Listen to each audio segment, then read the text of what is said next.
In today's show, we're talking San Antonio Spurs, a team with some big off-season upheaval and a lot of things we need to figure out.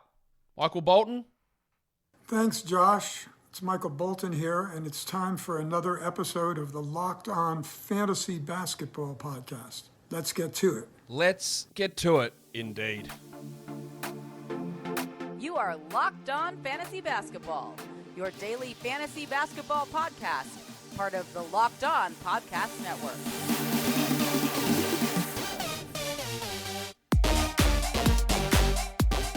Hello and welcome to the Locked On Fantasy Basketball Podcast, brought to you by Basketball Monster. My name is Josh Lloyd, and I am the lead fantasy analyst at basketballmonster.com and at Yahoo Sports Australia.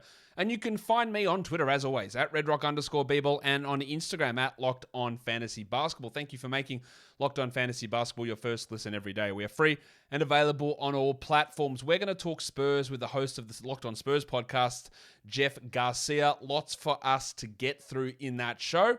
So, Warnie? Let's get it on, Gilly. All right, let's bring him back to the show. He's been here so many times in the past. We're talking San Antonio Spurs. We're doing it with Jeff Garcia of the Locked On Spurs podcast. Jeff, welcome back to the show.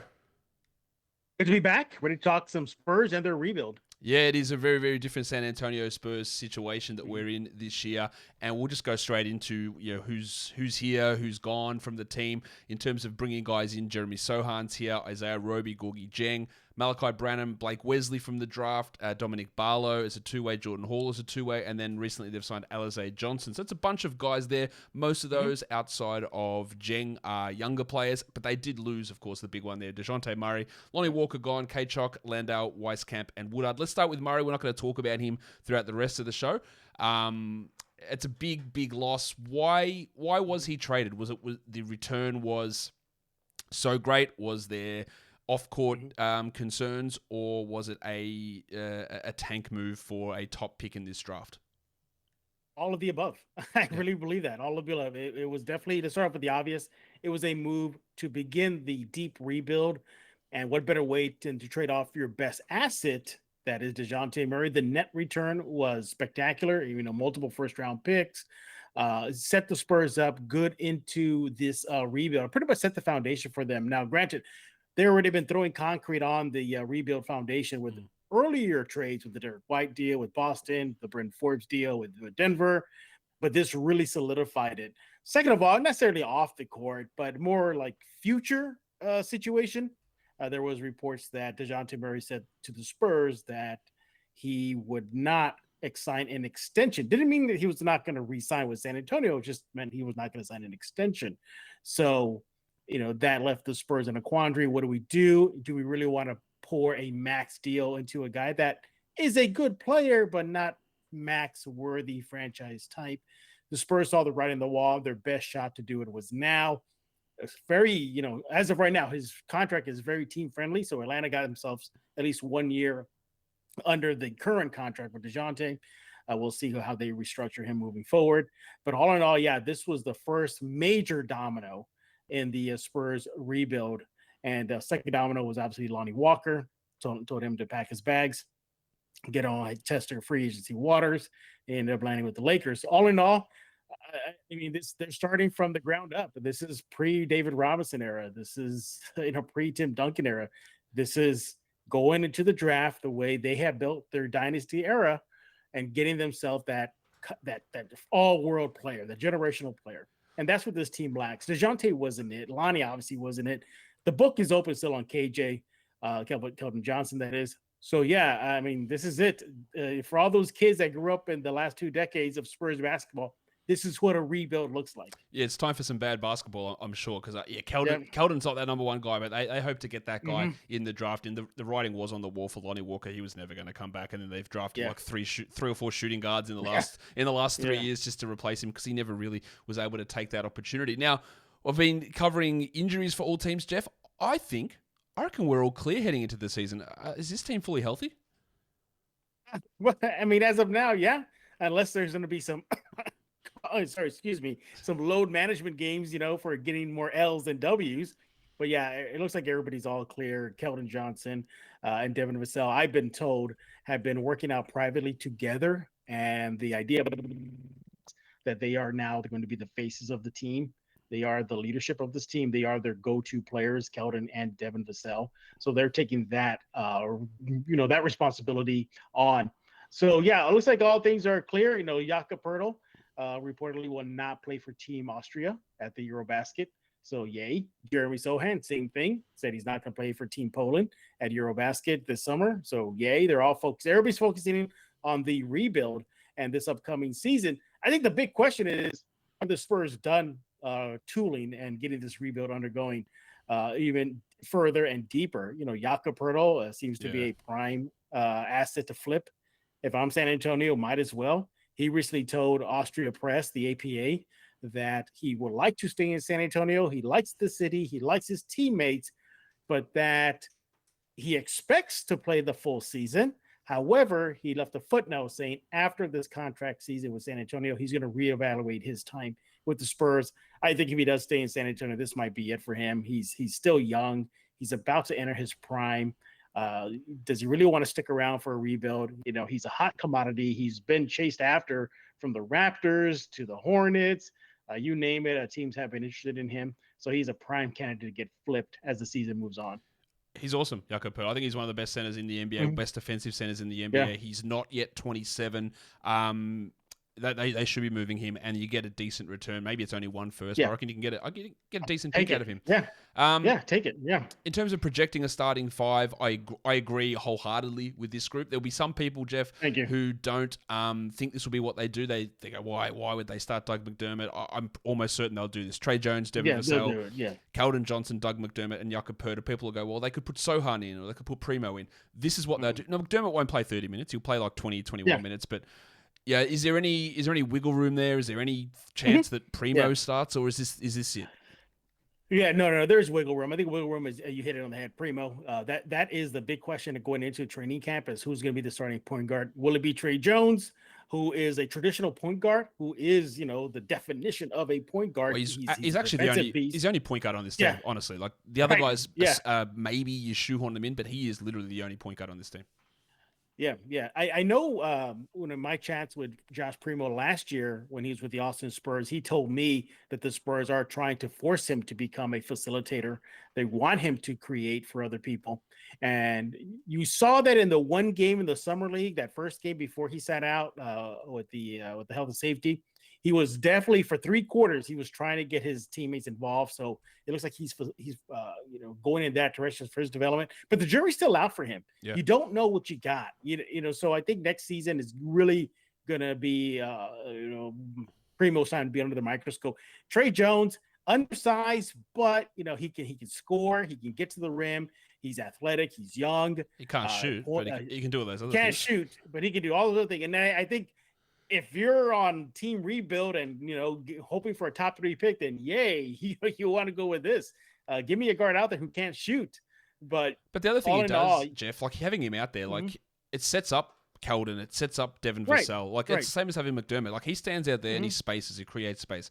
Trey Jones organizes everything rather than like, hey, let's have the chaos of Josh Primo starting, who doesn't know how to play the position, and then the development of Primo and all these other guys is all over the shop. Whereas Jones is out there, he can just be steady, set everyone up, get him in the right positions, and let them do their thing. So while he might not have the highest upside, and he doesn't, like the common sense, like you don't just want to. They're going to be bad. Like they're going to be bad. They're going to be bad. Let's see how these other guys can develop with someone who knows how to put them in the right spots, and that's why Jones to me makes absolutely the most sense as a guy that can actually run an offense, whereas these other guys can't.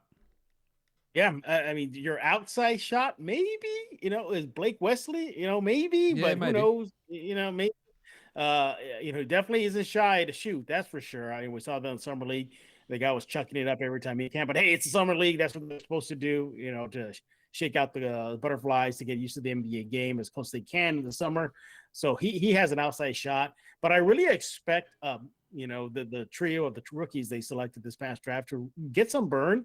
Would not be surprised to see them spend a cup of tea in Austin, but I don't expect them to be housed there as we've seen in seasons past, from Lonnie Walker to the shot to Trey Jones. I think that's out the window, unless their name is like Dominic Barlow or Hall. You're going to be in Austin. But as far as the core rookie set, a sprinkle of Austin, but a bulk of time in San Antonio. Those rookies, in the past, they don't play. They we've started to see it increase a little bit with Vassell getting like 15 minutes and Primo getting 10 or 12 minutes or whatever he got, and Branham and Wesley. I guess the problem with them is that Vassell and Primo are ahead of them, and they play the same position, so there isn't a clear runway for those big minutes. Whereas there is an opportunity for Sohan. We're talking about McDermott, who might start and play 20 more minutes. Like Sohan might get 20 or 22 playing that same sort of position. So if we talk about guys in the bench rotation, it's probably going to be Primo, Richardson, Sohan, Collins, Jeng, but you've also got some like you got Wesley, you got Branham, but I think Primo and Richardson and Sohan will get priority over those players coming into that group. The interesting one to me out of this bunch is Zach Collins, who probably you would expect that he would be the starting center if they move on from Pirtle. But where does Isaiah Roby fit into that group? Just off the bench again, I think the Spurs are going to need him. And I mean, look, we can't forget Josh Richardson as well. I think the Spurs bench will be pretty solid if you really look at that. Josh Richardson coming off the bench, Isaiah Roby, who showed a lot of upside in Oklahoma City. Shoot the ball well, still young, fits into the Spurs rebuild timeline age-wise plan. So that's good. But I just see them as being just bench contributors as well. Would not be surprised to see Roby sprinkled in the starting unit, every once in a while. Would not be surprised to see that. See maybe a guy like McDermott take a beat every now and then. But all in all, I think the Spurs bench is going to be okay. Yeah, I think so too. They're going to be all right, but again, there's a lot of youth. We know what the plan is. They're making it obvious. It's to be, get one of the worst records in the league because, I mean, Josh, this. Big name free agents don't go to San Antonio. They just don't. They historically since the 70s, they don't go to San Antonio. Only one has, and his name was LaMarcus Aldridge. That was it.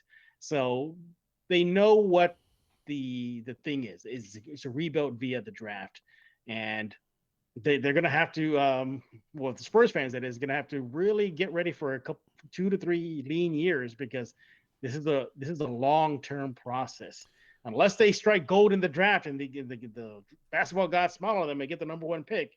But they should be okay even if they land within the top 5 in the next coming drafts. Exactly, they should be okay to start something positive in the right direction. Yeah, because if you don't get number 1, you get number 2 or you get number 3, and there's like the Thompson twins, there's Scoot Henderson in that mix. There's obviously Victor Wembanyama. We're going to talk about some of these young guys in just a second, Jeff. Before we do that, though, if you have problems with, say, getting onto a budget or sticking to a budget, or if you've got your credit card payments you're not making, or you're too scared to look at your bank balance, and it's time you take back control of your financial life, meet Rocket Money. It's formerly Truebill, our favorite financial app. So why did Truebill change its name to Rocket Money? Well, this is what they've heard. Truebill has been now backed by Rocket Company, so there's obviously one of the reasons there, but it's grown from just a bill management app into a full-on personal finance empowerment tool that helps over 3.4 million people with budgeting, lowering bills, canceling subscriptions, and more, saving each of their members on average $700 a year. With all that growth comes the next evolution in Truebill's story, and that is a new name. Bottom line is Rocket Money. It's everything that you've loved about Truebill, just a fresh new look and fresh feel. So start canceling your subscriptions, your unused subscriptions, and save money at rocketmoney.com/lockedonnba. That's rocketmoney.com/lockedonnba, or download the app from the Apple App Store or Google Play Store. We're going to look at some young guys here, Jeff. We talk about the draft. There's Sohan, Wesley, Branham all in the first round. There's Primo from last year at a high pick in the lottery. Devin Vassell still only 22, and then you got Jordan Hall and Dominic Barlow. Wesley and Branham and Sohan. I think Sohan plays the most out of that group. Primo plays more than them, but then Vassell is the one in year 3. I think he's going to take a gigantic step forward this season, Jeff. Me too. I think he's going to be playing 30-plus minutes. We already saw it, getting to 29 when Derek White was gone last season. I think he's going to be huge for this team. I think that he is a better long-term prospect than Keldon Johnson, but I agree. Oh, great. I thought you were going to get some pushback. I'm really pumped to see what Vassell's going to do. I've got a question about these guys later on, but is he it's going to be him and Keldon carrying this team, really, isn't it? Mm-hmm. Yeah, it really is. It's going to come down to those two guys. And I agree with you as far as the long-term projection of Devin Vassell. There's more to his game, and you don't need stats. You don't need to get on, stat website ABCD. The eye test alone tells you he can do a lot more if given the minutes. There's no knock on Keldon. The Spurs paid him, a nice little hefty bump in pay. Yep. We saw $20 million a year. second half. Yeah, $20 million. We saw the second half of last year. His 3-point shot went up tremendously. I mean, he led the league in field goal percentage, 3-point goal percentage for quite some time. And nevertheless, I think with Keldon, he's just a bull. I mean, I don't know if he knows the word finesse, and he needs to add that finesse game to his game for him to, for my opinion, to take that next step. Now, Devin Vassell in just year 2, defensively is a monster. Is very, very good at preserving the ball, minimal turnovers. Now, granted, DeJounte Murray had the ball in his hand most of the time, in Devin's first 2 seasons. But we'll see that number when he's going to get more touches, more calls played for him if that spikes up. But long, lanky, definitely a very intriguing 2-way player for the Spurs moving forward. But Keldon is the guy. They're looking at him to be that person. He has the Olympic experience. There's a reason why Pop brought him onto that team years ago. Maybe Pop sees something in him that he feels he could take the next step. Who knows if DeJounte, getting touches inhibited Keldon from really blossoming. But yeah, I think we're going to really see leaps and bounds from KJ and Devin next season. I think you have to. And Keldon Johnson, I'm going to be honest, in year 2, I thought he was really, really poor. He's a guy that just put his head down and drove to the rim, couldn't finish, couldn't shoot, couldn't pass, couldn't defend. But he was massively improved, especially over the last 3 months of last season. Mm-hmm. The shooting went up, everything for him. Yep. And honestly, if the Spurs weren't, sort of where they were in the standings, he should have been in the mix, or at least in the discussion for most improved player with the steps that he took forward, and he is going to be really intriguing for this season. Now, someone has to be the number 1 option, because last season they lost DeMar DeRozan and DeJounte Murray went from 21 usage to 28 usage. So, Jeff, who now takes on the DeJounte Murray usage, the 28 usage? Who becomes the number 1 guy? I would expect that it's going to be Keldon Johnson, but do you think there's a chance it's Vassell? It's Keldon, no. isn't it? No. It's Keldon. I mean, writing's on the wall. He's going to be looked at as the guy. Now, that can change throughout the season. If Devin really, really shows out, which I expect him to really challenge for that go-to guy in San Antonio. But I think they're going to trust Keldon with the ball moving forward. On the court, you mentioned some of the stats of the eye test that you saw. Off the court, he's very friendly with the community. He just shirks the Spurs PR. He goes wherever he wants to, even if it means mingling at sneaker conventions in San Antonio. He will go unannounced and just be one of the community members. And the Spurs really like that. So they're really going to thrust him into that role next season. But again, I'm not going to be surprised if Devin Vassell really comes on and really challenges for that spot. Hey, it's a good problem to have if you're San Antonio. Yeah. Whether it's a guy that's going to take the mantle that DeJounte left, or flip him again, get more first-round picks after this offseason. Because I still truly believe that nobody on this team is untouchable in this rebuild. No, nobody is, and that includes Keldon Johnson and Devin Vassell. There's not one player on this roster that is that, so close to not being traded at all. We talked about this one already, about Josh Primo becoming a point guard, but I'll rephrase the question that I had already done here. Who do you think is more likely to develop into a full-time point guard, Josh Primo or Blake Wesley? I go Blake Wesley. I agree. I go with Blake Wesley. Yeah. I think Josh Primo is a good 2-guard, a good swing man. He's added a tremendous amount of muscle mass on his frame. That's good. I remember skinny. Yeah. I wish I was still 19 years old where I can add that kind of muscle fast. I can add mass, Jeff. Yeah. I don't know about the muscle part of it. Well, I can definitely add mass, but there's more around the waist and more protruding. But nevertheless, he's added a tremendous amount of muscle, still growing. His bone plates are still not fused yet. So, and he's had a growth spurt. You just look at photos that the Spurs release on their social media. He's gotten a lot taller. But I think for his size and his direction physically, where he's growing, the 2-guard is better for him.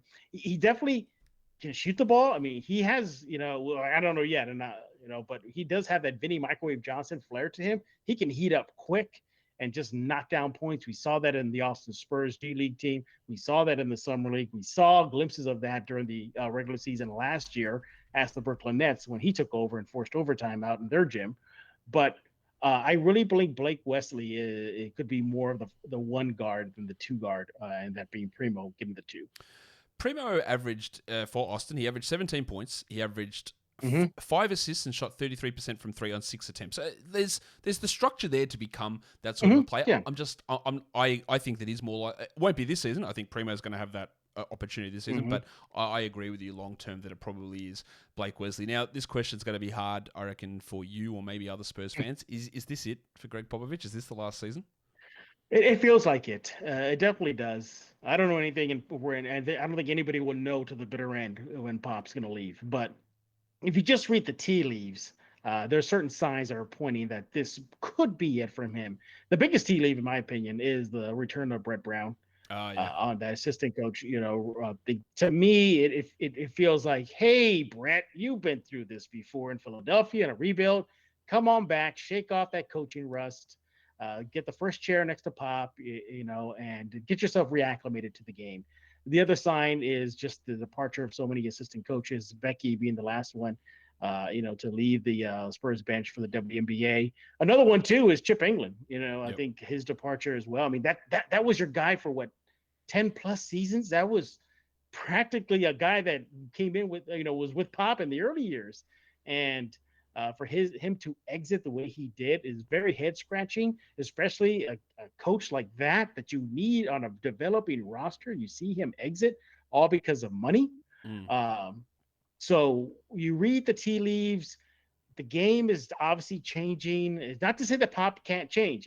He's a chameleon too. We saw that in the early years with Dave Robinson to Duncan, from Duncan to Tony, from Tony to Manu, to Kawhi, then to DeMar and Lamar. We've seen it. He can change, but there's certain signs that are pointing to this could be it for him. But again, my biggest one is Brett Brown coming back. That one was like kind of eye opening for me. Like, oh, okay, interesting.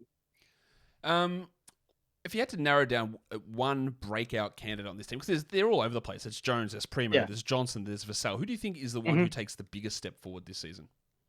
I'm going to go with Vassell. I think Vassell is really going to take a big jump this upcoming season.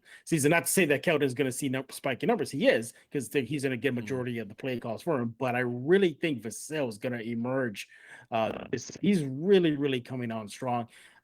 He's constantly in the gym this offseason. He added more size. He's getting conditioning right now. He's very, for as much as you might think that he's kind of funny and kind of go with the flow kind of guy, no, he can be a very serious, I hate losing type of player. Last season, during one of the Spurs' longest stretches of a losing streak, and that final game of that losing streak, when things were mounting, he threw out the script, and he got on that podium at the table there, and he told the press, "What are we doing here? What are we doing?" I mean, he just lost it. And Keldon you don't really see that from him. He's kind of a happy-go-lucky. If you win, yay. If you lose, well, we live to play another day. But I like that fiery spirit that Devin Vassell shows in losses and in wins. And I really think that he's going to see his opportunity to seize it with DeJounte gone and try to help Keldon Johnson. But I think you're going to see that storyline develop as the season goes on next year. Whose team is this? KJ's or Devin? Expect that to be a big storyline next season from San Antonio. Is there anyone who's going to regress on this team? I don't really see it, because I don't. Doug McDermott, but not like he put up big numbers. Yeah, no, I mean, no, I don't see anybody really regret. I mean, maybe the only one is maybe Primo. He gets more run, and maybe he's still getting acclimated, and he's going to have his ups and downs. But no, I think he's ready to seize the opportunity. I think Jakob, if he's still a Spur at the end of the season, he's going to be Jakob. Yep. I think what you see already from him is what you're going to get moving forward in his career. But no, I don't really see anybody regressing at all. No, not at all. I think there's just going to be the Spurs just there. Okay, this is another absolutely simple question, and I don't even know why I'm going to ask it, but I'm just doing it because I'm asking everyone, is this team better than last season? Sure. No, they're record-wise, they're going to be a little worse. So now Vegas, cheer to Vegas. Yay, they gave them an extra win over the last 2 weeks. So from 23.5 win season, they're now 24.5. Okay. So they went up one. I would have pegged them at around 25, so that 24.5 makes that bet a little bit more, a little bit tighter. Yeah. But yeah, I think about 25 sounds about right for them. I mean, I've had fan reaction to that question. Fans predicted a 19 win season. I mean, it's really, really all over the map. Now, look, the schedule does not help them whatsoever. I don't know if you peeked at the Spurs just the first month of the I have season. definitely It not done is. that. I mean, Josh, you're going to be like, well, maybe the Spurs fans are right. 19 wins is coming because they have dates against the Clippers, multiple dates against the Clippers, multiple dates against the Nuggets, multiple dates against the Timberwolves. They got the Lakers for a home set in San Antonio. It is just murderer's row to open up the season. And for a very young team, they're going to be tested very, very soon. So, yeah, it's not going to be a fun opening season. Maybe they get the opening night, but even then, it gets the Hornets. And the last time the Hornets were in San Antonio, Gordon Hayward dropped 1 billion points on them in just a half. I mean, it was ridiculous. And I was there for that game. But yeah, it's going to be a lean month to start the season. It's rough. Who's the most likely player to be traded? I think it has to be Pirtle, isn't it? Yeah. I think I've got in my list. I got Pirtle, I got McDermott, I got Josh Richardson. Those three right there. Those are the threse that are likely to get flipped. All right. Let's now move across, Jeff, and I've got some quiz questions for you to see how you go for this. These are based on the Basketball Index talent grades, 3-point shooting talent, playmaking talent, finishing talent. It's not just who had the highest shooting percentage. It's not who had the highest assists. It's not who had the highest rim field goal percentage. It takes into factors like difficulty of shots and quantity and all that, quality and all that sort of stuff, of all these things. So these are the players who finished the season with the Spurs, but are also on the team this season. So we can't answer DeJounte Murray for this. This is based on last season. So let's see how we go with this. Who do you think graded out as the highest 3-point shooting talent on this team from last season? And this also includes games played as well. Like, for example, McDermott. It's not really... It's kind of skewed. No, it's more on a per-game basis. It's not necessarily volume, but it's just like, who's taking volume, the difficulty, contested pull-ups, that sort of stuff. All that stuff. Can I shoot my shot? I'll go with Keldon Johnson for the first one, 3-point shooting talent. Congratulations, it is, in fact, and I'm just trying to get my screen right. Yeah, Keldon Johnson was the highest graded 3-point shooting talent. Now, the playmaking talent was obviously DeJounte Murray, but he is no longer on this team. In fact, I think the 4 highest guys who graded out on this playmaking talent for this team do not play for the Spurs anymore, because it was Derek White, it was DeJounte Murray, it was Thad Young, and I can't remember who the other one was. None of them play for the Spurs. So of the remaining players, who do you think would have graded out as the best playmaker? I'm just going to take a shot in the dark. Was it Jakob? It wasn't. It was actually this season's presumed starting point guard. It was Trey Jones. And finishing talent, who do you think was the best finisher on this squad of the guys who remained on the team? Of course, DeJounte not there anymore. Jakob? It was Jakob Pirtle. So well done, Jeff, for those. I've got one more question. This is one that I don't expect you to know the answer to, but I think it's an interesting thing to bring up. Of your projected starting 5, Trey Jones, Devin Vassell, Keldon Johnson, Doug McDermott, and Jakob Pirtle, how many minutes did they play together last season? Ooh. Wait, say that one more time. They played last season, those 5? Those 5 together. How many did they minutes they played together? I'm going to take a wild guess. 10 to 12. Holy shit. It was 10. They played 10 minutes together last season. They had a net rating of 0. They scored 28 points. They had 28 points scored against them.